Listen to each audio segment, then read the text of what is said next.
लालजी कौवा। सेठ सासाराम राज्य के मशहूर सेठ थे।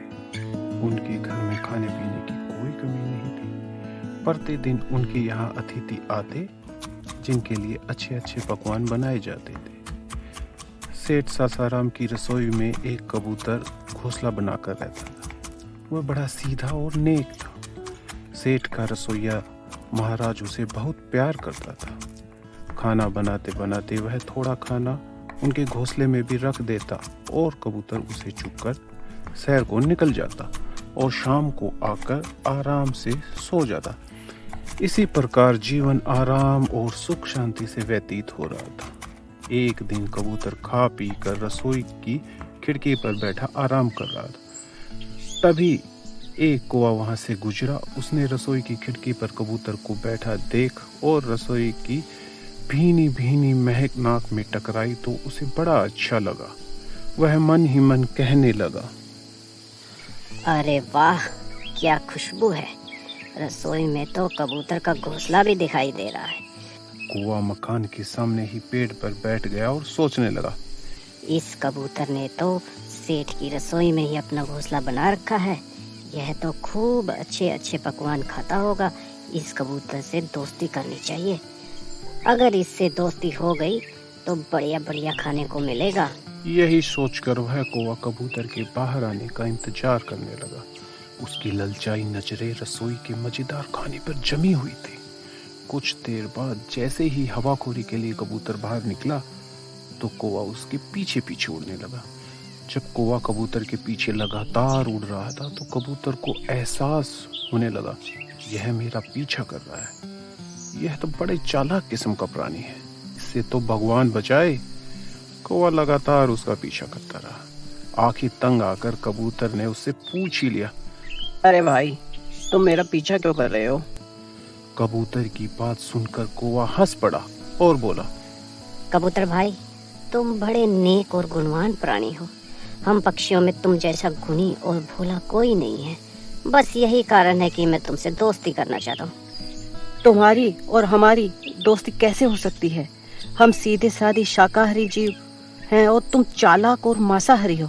अरे भाई, मांस खाने से कोई प्राणी कोई बुरा थोड़े ही हो जाता है।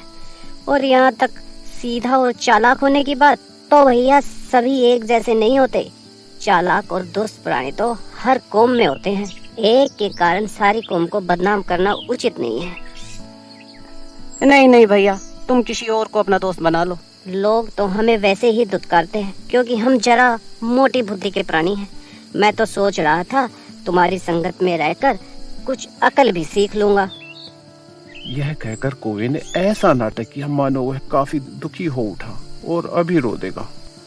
कबूतर को उस पर दया सी आ गई और वह बोला, लेकिन भाई कौवे, मैं तुमसे दोस्ती कर भी लूं तो हम दोनों को एक साथ कैसे रह सकते हैं? हम में तो कोई समानता ही नहीं है। अरे भाई, समानता तो अपने आप आ जाएगी। मैं तुम्हारे जैसे ही खान पान कर लूंगा। जैसा व्यवहार लोगों के साथ तुम करते हो वैसा ही मैं भी कर लूंगा। ठीक है, ठीक है। यदि तुम यही कहते हो तो हम दोनों एक साथ रहने लगते हैं। लेकिन भाई, तुम किसी प्रकार की शरारत मत करना। कहीं ऐसा ना हो तुम कोई उल्टी सीधी शरारत कर बैठो और हमें रहने का ठिकाना भी खो बैठे। अरे नहीं भाई, कैसी बात करते हो? मैं भला कोई गड़बड़ क्यों करूँगा? ऐसा करके तो मैं अपना ही बुरा करूँगा। फिर भला तुम मुझे अपने साथ क्यों रखोगे? ठीक है, चल मेरे भाई। कौवा मन ही मन बहुत खुश हुआ। उसने सोचा कि चलो पहली सफलता तो मिली। सारा दिन वो इधर उधर घूमते रहे।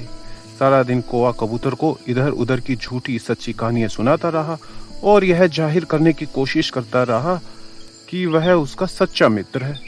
कबूतर बेचारा उसकी बातों में आ गया और इसी प्रकार शाम हो गई। कबूतर उसे लेकर अपने ठिकाने की ओर चल दिया। जब घर करीब आया तो कबूतर ने एक बार उसे फिर चेतावनी दी, देखो भाई, किसी प्रकार की हरकत मत करना। मैं एक बार फिर तुम्हें समझा रहा हूँ।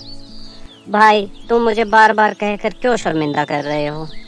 कबूतर को कुछ याद आया। वह बोला, सेठ की जिस रसोई में मैं रहता हूँ उसमें तो सिर्फ मेरा ही घोंसला है। हम दोनों वहाँ कैसे रहेंगे? कोई बात नहीं कबूतर भाई, आज की रात हम एक ही घोंसले में गुजार लेंगे, कल जैसे तैसे मैं अपना घोंसला बना लूँगा और भाई हम दोनों मिलकर काम करेंगे तो काम जल्दी भी हो जाएगा। कबूतर बेचारा क्या कहता, कौवा उसकी हर बात का पूर्ण जवाब दे रहा था। अंत में कबूतर ने चुप रहना ही ठीक समझा। कबूतर को रसोई से कोई खतरा नहीं था, क्योंकि वह जानता था कि रसोईया बड़ा दयालु है। वह कौवे को मेरा मित्र समझकर स्थान दे देगा।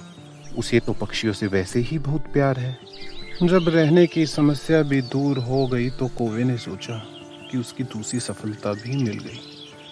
उस रात कौवे को भी कबूतर के साथ बढ़िया देसी घी का दाल भात और भाजी खाने को मिली। एक तो पका हुआ खाना और वह भी देसी घी का। कौवे ने तो यह सब खाया, फिर आराम से सो गया। दूसरे दिन कौवे ने कबूतर की मदद से रसोई में ही एक कोने में अपना घोंसला बना लिया। रसोइये ने कबूतर के साथ कौवे का घोंसला देखा तो मन ही मन बहुत खुश हुआ, मगर वह सोचने लगा, कौवे तो चालाक और शरारती होते हैं, कहीं कल कोई सीधे साधे कबूतर को नुकसान न पहुंचाए। लेकिन वह बेचारा कर भी क्या सकता था। इस प्रकार दोनों मित्र आराम से रसोई में रहने लगे और कौवा रोज नए नए पकवान खाता और चैन की नींद सो जाता। एक दिन की बात है, सेठ के यहाँ कुछ मेहमान आने वाले थे, इसलिए घर में पकवान आदि बन रहे थे। सेठ ने अपने मित्र के लिए मछली मंगवाई। रसोइया मछली साफ कर रहा था और अपने घोंसले में बैठा कौवा सोच रहा था, अरे वाह, आज तो मजा आ जाएगा। बहुत दिनों के बाद मसालेदार तली हुई मछली खाने को मिलेगी। और फिर चुपचाप अपने घोंसले में बैठा सोचता रहा कि कैसे मछली पर हाथ साफ किया जाए। कौवे ने सोचा कि यदि कबूतर ने इस मामले में बात की तो वह उसकी बात नहीं मानेगा, अतः खुद ही मौका निकालकर मछली के टुकड़ों पर हाथ साफ करना पड़ेगा। इस प्रकार सवेरा हो गया। हर रोज की तरह कबूतर ने उससे कहा, चल भाई कौवे, आज खाने की तलाश में चला जाए।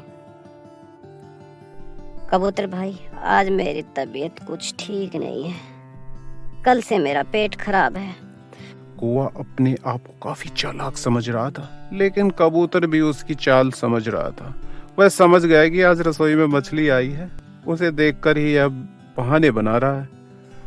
अंत में वह बोला, देखो भाई, रसोई में कोई हरकत मत करना, किसी भी चीज को मत छूना वरना गड़बड़ हो जाएगी। मेरी बात मानो, मेरे साथ चलो। नहीं भाई, मैं सच कह रहा हूँ, तुम यह मत समझो कि मछली देखकर मेरा मन खराब हो रहा है। मैं बहाने बना रहा हूँ, मैं सच कह रहा हूँ कि मेरा पेट में गड़बड़ है।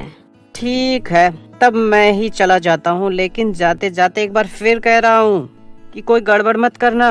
अरे भाई, कोई गड़बड़ नहीं होगी, मेरा विश्वास करो। कौवे ने बार बार उसे भरोसा दिलाया तो कबूतर को उसकी बात पर विश्वास हो गया कि वह कोई गड़बड़ नहीं करेगा, और कबूतर बेचारा भोजन की तलाश में चल दिया। कौवा मन ही मन अपनी सफलता पर खुश हुआ। थोड़ी देर बाद ही रसोइया रसोई में आया और मछली काट पीट कर साफ करने लगा। मछली काटकर उसने तली, फिर दूसरी सब्जियां काटकर साफ की। इस सारे काम में वह काफी थक गया था। अंत में उसने सोचा कि कुछ देर सुस्ता लिया जाए। रसोइये के जाते ही कौवे ने चुपके से टोकरी में से एक मछली का टुकड़ा उठाया और अपने घोंसले में ले जाकर खाने लगा। इसी तरह उसने कई टुकड़े चुराकर खा लिए। उसका पेट अब भर गया था, फिर भी मछली खाने का लोभ नहीं गया। अंत में उसने जैसे ही मछली का टुकड़ा उठाया, वैसे ही उस पर ढकी हुई प्लेट जमीन पर गिरी। झनझनाहट की तेज आवाज हुई, मगर कौवे ने इसकी परवाह नहीं की। वह तो आराम से बैठकर मछली का टुकड़ा खाता रहा। रसोइया तेजी से अंदर आया, कहीं कोई बिल्ली तो नहीं घुस आई है। मगर जैसे ही उसकी नजर मछली खाते हुए कौवे पर पड़ी तो उसके क्रोध का कोई ठिकाना न रहा। क्रोध से लाल पीला होकर वह कौवे पर झटपा। ओ पापी, ओ नीच, मेरी दयालुता का तुमने यह बदला लिया कि चोरी से मछली खा गया दुष्ट।